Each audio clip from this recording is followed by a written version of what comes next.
alunos, tudo bem com vocês? Sou a professora Kelihara, professora agora de promoção à biossegurança. Hoje o nosso vídeo será dedicado à correção da nossa PV2. Espero que todos tenham tido uma boa prova. Vamos começar a corrigir nossas questões? A nossa primeira pergunta vai falar sobre os resíduos de saúde. Vamos relacionar as colunas classificando os resíduos de saúde segundo a Anvisa e após vamos assinalar a alternativa com a sequência correta. Quais são os grupos de resíduos da saúde? Grupo A, B, C e D. O grupo D vai ser o primeiro que nós vamos ter da nossa afirmativa. Sobras de alimentos, do preparo de alimentos, resíduos das áreas administrativas. Então, a gente pode chamar também do lixo comum. Materiais resultantes de atividades humanas que contenham radionuclídeos, por exemplo, os serviços de medicina nuclear e radioterapia. Lembra lá? Grupo C é o grupo dos lixos radioativos. O grupo A, resíduos biológicos, nós estamos falando carcaças, peças anatômicas, vísceras de animais, acessos arteriais, endovenosos, órgãos, tecidos, entre outros resíduos orgânicos que nós vamos ter. Então, os resíduos biológicos, orgânicos, potencialmente contaminados, nós estaremos lá no grupo A. O grupo B é o lixo químico também, que ele pode ser chamado, vão ser substâncias químicas com características de inflamabilidade, corrosividade, reatividade e toxicidade. Então, a nossa sequência correta vai estar na nossa segunda alternativa, grupo D, C, A, B. Então, conseguimos já responder a nossa primeira questão. Nossa segunda questão, vamos assinalar a alternativa que define incorretamente, certo? Já vou marcar. Incorreto. Os riscos individuais e coletivos de acidentes de laboratório. Nós temos os riscos ergonômicos, conforme nós vimos em sala de aula, eles vão estar relacionados com a adequação do sujeito ao seu ambiente de trabalho. Nós vimos sobre equipamentos, poltronas que podem estar ali fora do nível, que não se adaptem bem à questão da altura, posição do profissional, então está correto. B, riscos físicos, está relacionado às diversas formas de energia, como pressões anormais, temperaturas extremas, ruídos, vibrações, radiações ionizantes. Também esta está correta, então não é a nossa alternativa. Próximo. Riscos ergonômicos relaciona-se à presença de móveis não adequados, ou seja, dos não regulares e com tamanho/altura, que não favoreçam um bom ambiente de trabalho. Essa é uma segunda parte da definição dos riscos ergonômicos. Então, continua correta, não está errada essa afirmativa. Agora já D, riscos químicos, fatores que podem resultar em desconforto auditivo, visual e térmico. Além disso, podem ocasionar lesões oculares por radiação ultravioleta, alterações morfológicas das células sanguíneas. Radiação, gente, ela não entra em risco químico, ele entra lá nos riscos físicos. Olha lá, temperatura extrema, ruído, vibração. Então, esta definição, ela não está relacionada com os riscos químicos, mas sim os riscos físicos. Então, essa é a nossa definição incorreta. Nossa terceira questão. Os EPCs, que são EPCs, equipamentos de proteção coletiva, vão ser sistemas de contenção que têm como objetivo minimizar ou eliminar a exposição a fatores de risco de todos os profissionais presentes em determinado ambiente de trabalho. Qual das alternativas não é um exemplo de equipamento de proteção coletiva? Chuveiro de emergência, cabine de exaustão química, respirador de adução de ar tipo máscara autônoma, placas sinalizadoras. A nossa resposta, que não é um EPC, é a alternativa C, respirador de adução de ar tipo máscara autônoma. Esse aqui vai entrar nos EPIs de proteção respiratória, do sistema respiratório. Agora, se nós estivéssemos falando de exaustores de ar, por exemplo, seria a EPC, que ele já estaria protegendo o coletivo. Então, fora esta que é a EPI, as outras estão corretas dentro da classe 2 EPCs. Nossa quarta questão. Os ambientes de saúde são classificados de acordo com o risco. Marque a alternativa que define corretamente os ambientes críticos. Nós vimos ambientes críticos, semicríticos, não críticos. O crítico, qual vai ser a definição dele?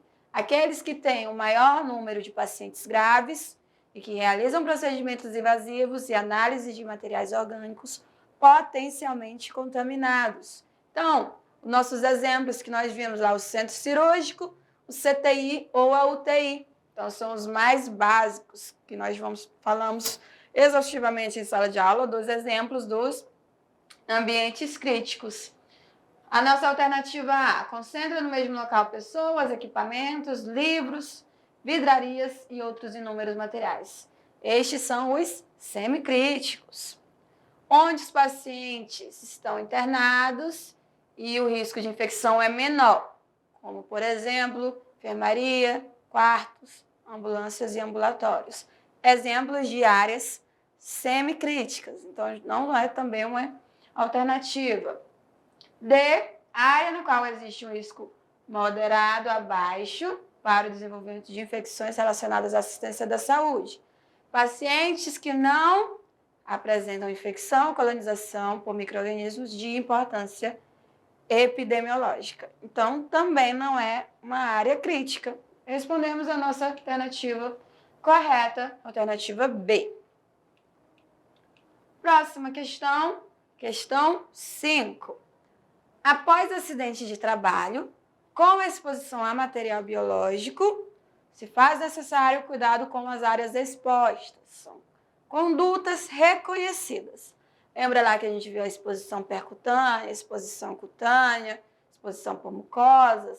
Nós vimos vários tipos de acidentes com exposição a material biológico.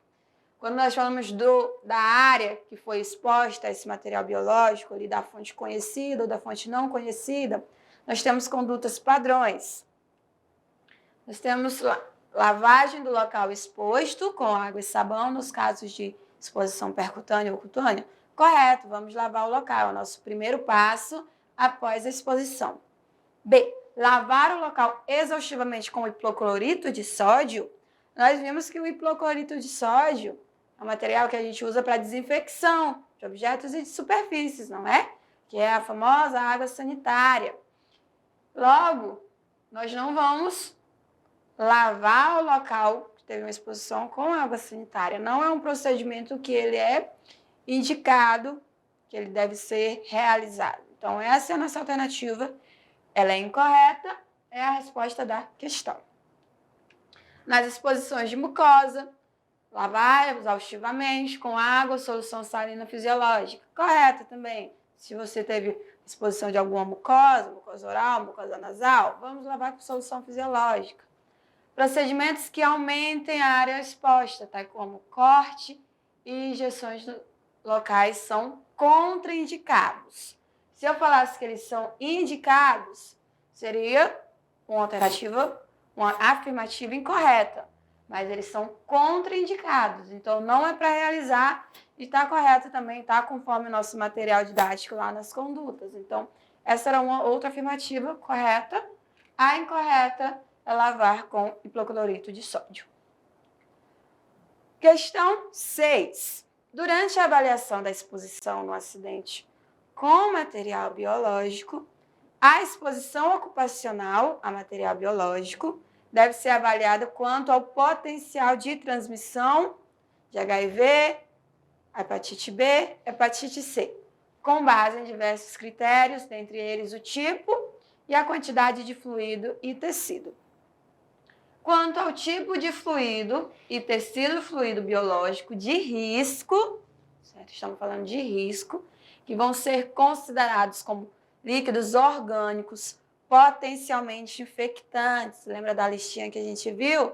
Os líquidos orgânicos que eles têm um maior risco de transmissão destes vírus durante o acidente com material biológico? Então, nós vimos sêmen, vimos secreção vaginal, líquido amniótico, potencialmente infectantes. O escarro é a secreção. A secreção, como a saliva, a excreção ali das vias aéreas, secreção das vias aéreas, é o escarro. Se eles não estão associados com sangue, se não tem sinais de sangue, então eles não são considerados como potencialmente infectantes. Mas se eles tivessem traços de sangue, aí seria uma outra conversa, certo? Então, potencialmente infectante, o escarro sem sangue não entra. Então, é nessa a nossa resposta. 7. Sobre o local no qual será realizada a esterilização de materiais, este deve ser dividido em 3 áreas separadas por barreiras físicas. Área suja, área limpa, área de guarda e distribuição. São as nossas 3 áreas. Elas devem ser divididas por barreiras físicas com fluxo unidirecional claro, da área suja para a limpa. Vamos assinalar a afirmativa correta sobre essas áreas. A. Área suja, onde acontece o empacotamento e selagem dos artigos em embalagem adequada. Incorreto. Vocês lembram que a área suja é aquela área que recebe o material sujo, vai fazer a lavagem, vai separar o material mais pesado dos mais leves, vai fazer a desinfecção do material, secagem, e depois que ele vai para a área limpa, na área limpa que vai checar quanto à limpeza, empacotar e selar. B. Área de guarda. Os materiais são lavados, peça por peça, com fricção delicada e enxaguados abundantemente. Acabei de falar, não foi? A área que vai realizar esses procedimentos vai ser a área suja, tá? Então, já uma questão, se você lembrar qual era suja, já responde ali a segunda. Então, não são nossas opções de resposta. C. Expurgo. Lembra que eu falei que o expurgo vai ser um termo ali que vai utilizar muito para a área suja? O expurgo é destinado para a separação dos artigos e verificação da limpeza? Não. O expurgo entra lá na área suja. Onde é verificado a limpeza, vai ser na área limpa. D. Área limpa, utilizada nos processos de empacotamento, selagem e esterilização dos instrumentos. Essa é a nossa resposta correta. Definiu corretamente o que é área limpa. Se nós quiséssemos colocar mais frases aí definindo a área limpa, ainda poderíamos, que também é dentro dela que vai ocorrer o processo de esterilização dos materiais. Então, vamos para a nossa próxima questão. Questão 8. Qual das alternativas abaixo não é considerada como um dos princípios básicos para a limpeza e desinfecção de superfícies em serviços de saúde? A. Vamos manter os cabelos presos e arrumados e unhas limpas. Correto. É uma das nossas principais normas que nós vimos lá de segurança no laboratório, de assistência à saúde, também para a limpeza e desinfecção da superfície. Vamos manter os cabelos presos, arrumados e unhas limpas. No caso do profissional do sexo masculino, barba feita, cabelo curto também e preso por touca, certo? Pelo gorro. Para a limpeza de pisos, devem ser seguidas as técnicas de varredura úmida, saboar, enxaguar e secar. Correto também, né? Porque a limpeza úmida a gente vai fazer também lá do mais limpo para o mais contaminado, do fundo da sala para a porta. Lembrando? C. O uso de desinfetante fica reservado apenas para as superfícies que contenham matéria orgânica ou a indicação da SCIH, né? Que vai ser contra a infecção hospitalar. Então, nós estamos aí correta também esta nossa afirmativa. Varrer a seco as superfícies, pois este ato elimina a dispersão de micro-organismos que são veiculados pelas partículas de pó. Essa é a incorreta. Então, essa não é um dos princípios básicos para a limpeza dos serviços de saúde. Porque lembra que a varredura a seco, ela eleva, ela dispersa essas partículas de pó e vai também estar dispersando os micro-organismos que vão estar junto a elas. Então, essa é a nossa resposta incorreta, é a resposta da nossa questão. Próxima, questão 9. Vamos marcar a alternativa que mencione ação realizada para profilaxia da hepatite B após exposição ocupacional. Então, nós vimos lá no nosso material didático, na aula, nós vimos a profilaxia para hepatite B, hepatite C, para a exposição também após o vírus do HIV.